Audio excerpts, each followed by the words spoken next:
12 minutos de la mañana. Ayer se realizó el Foro Perspectivas 2023, llegando al límite, así llamado. Recordarán que hace un par de semanas lo conversamos con Asdrúbal Oliveros de Ecoanalítica.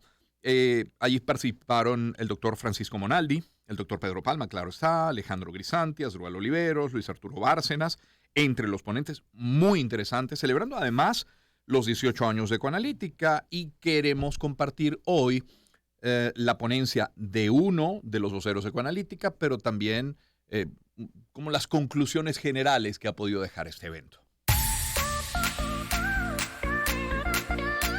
Ecoanalítica. Balance del mundo económico. Con Román Losinski. Y hoy con el doctor Pedro Palma, economista, máster en Administración de Negocios, máster y PhD en Economía, socio director de Ecoanalítica, individuo de número fundador de la Academia Nacional de Ciencias Económicas de Venezuela. Doctor Palma, un privilegio tenerle hoy, ¿eh? Buenos días, Román. Gracias por tu llamada y saludo a tus oyentes. Y además reconocer o hacer mención a ese reconocimiento especial para usted, doctor Palma. Enhorabuena. Bueno, 1.000.000 de gracias. Realmente fue algo inesperado.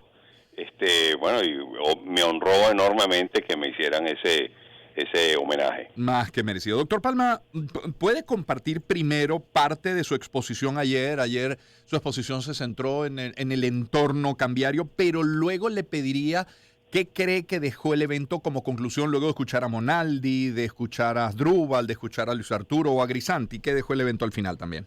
Bueno, sí, mira, con respecto al asunto cambiario, el mensaje que se transmitió es que el gobierno ha estado implantando o implementando una política antiinflacionaria que consiste en tres componentes esenciales. Uno, en una moderación del gasto público deficitario y de financiamiento deficitario por parte del Banco Central.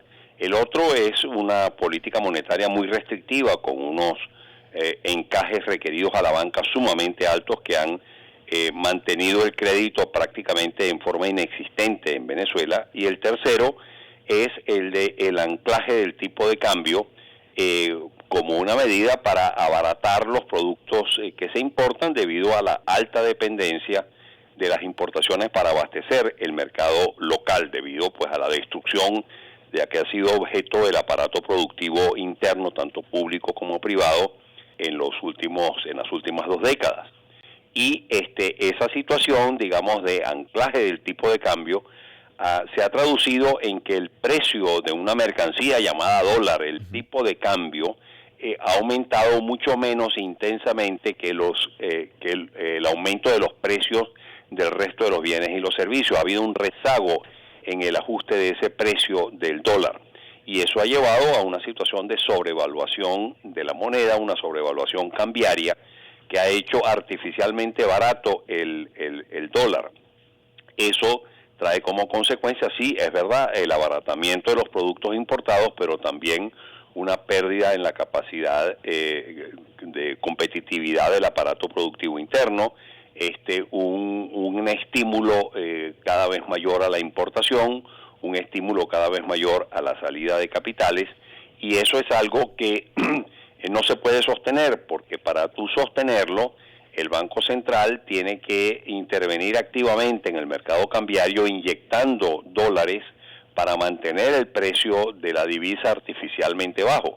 Y el problema es que el Banco Central no cuenta ni con un monto de reservas internacionales, ni el sector público cuenta con recursos adicionales en cantidades importantes para tú poder mantener esa inyección o esa alimentación de dólares en el mercado cambiario para mantener artificialmente bajo ese tipo de cambio. Y eso es algo que la historia nos ha enseñado, pero no solamente en Venezuela, sino en el mundo entero, en una forma reiterada una y otra vez, que cuando se va a un proceso de mantenimiento de esas sobrevaluaciones cambiarias tan intensas y crecientes, llega un momento en que todo revienta, en que eso es insostenible, y entonces vienen lo que yo he dado por llamar los reventones cambiarios, los ajustes cambiarios tremendos, y eso es algo que obviamente hay que alertar y hay que tratar de evitar, corregir de que ese proceso de apreciación cambiaria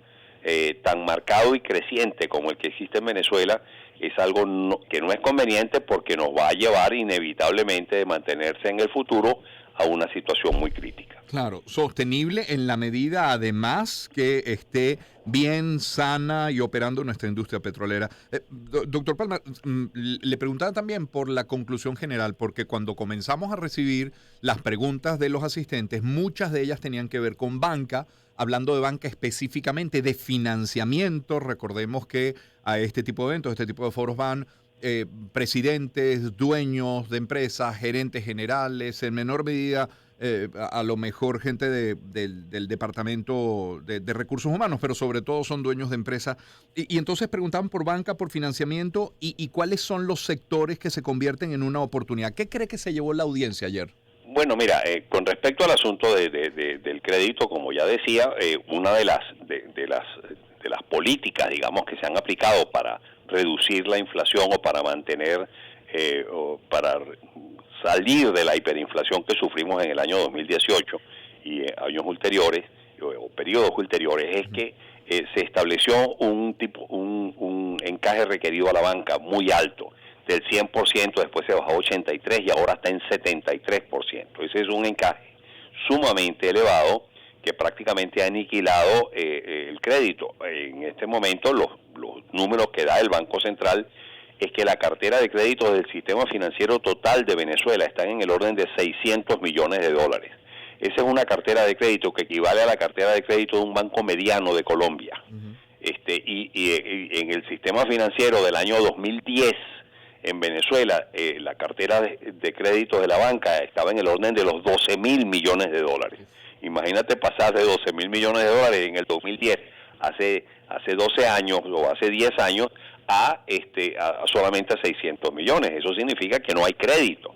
Y al no haber crédito, eso afecta enormemente a las empresas porque les restringe enormemente el poder disponer de un capital de trabajo normal, regular, en línea con sus nivel de actividades, y eso es uno de los factores que está contribuyendo a frenar el nivel de actividad económica. Sin embargo, bueno, también una de las cosas que se hablaba ayer en el foro es que ha habido algunos sectores que han mostrado crecimientos importantes. Uno de ellos es el de alimentos, otro es el de servicios profesionales, el de servicios técnicos, etcétera. El año pasado, por ejemplo, también consumo personal mostró un dinamismo importante, y ahí hay áreas, digamos, que dan oportunidades, abren oportunidades de inversión, oportunidades de actividad económica a futuro. Pero también una de las conclusiones que se sacó ayer es que el futuro económico, debido a una restricción tremenda que va a continuar en materia petrolera, debido a una restricción tremenda que va a continuar en los niveles de inversión que se van a realizar en el país, y una serie de factores van a restringir enormemente todavía el nivel de actividad económica. Y después de este repunte que hemos visto en el año 2021, después de salir de la pandemia y tener un crecimiento aceptable, pero después de una caída dramática del 80% del Producto Interno Bruto en una forma acumulada desde el año 2014 al año 2020, va posiblemente la economía a continuar creciendo en el año 2023, pero en una forma muy marginal, en una forma realmente todavía muy limitada.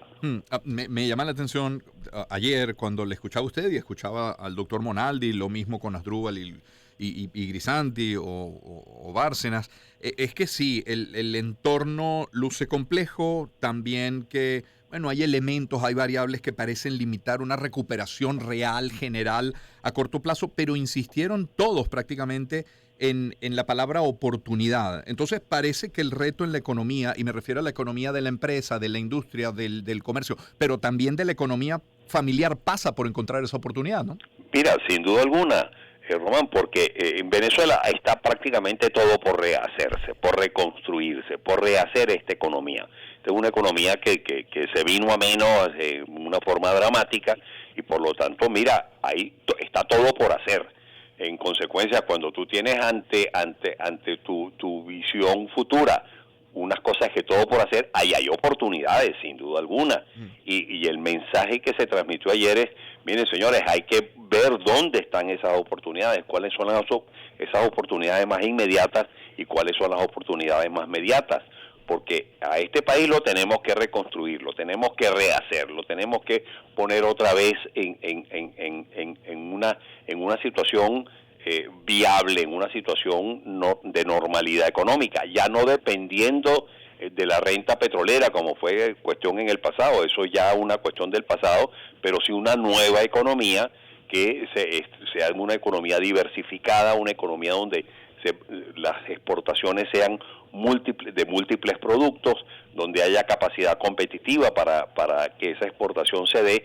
Todo eso requiere de una inversión enorme que se tienen que dar en los próximos años y enrumbar al país hacia un desarrollo sustentable con una visión de largo plazo, que en las próximas décadas realmente este país se enrumbe por una senda de crecimiento económico y de bienestar económico. Ese es el gran reto que tenemos en Venezuela en este momento, y eso es precisamente lo que da, como bien se decía ayer, mira, las oportunidades en lo inmediato, hay pocas, pero hay oportunidades, pero oportunidades en el mediano y largo plazo están todas por desarrollarse, y por lo tanto, mira, ese es el futuro que tenemos que ver, el futuro que tenemos que materializar en Venezuela para realmente poner al país nuevamente en una senda de crecimiento sustentable y de bienestar para la población. Así es. Doctor Palma, agradecido por su tiempo esta mañana y reiterar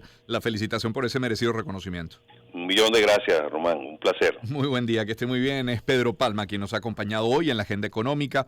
Él es economista, máster en Administración de Negocios, máster y PhD en Economía, socio director de Ecoanalítica, individuo de número, fundador de la Academia Nacional de Ciencias Económicas de Venezuela. En algún momento ayer en la jornada surge esa frase que insisto, es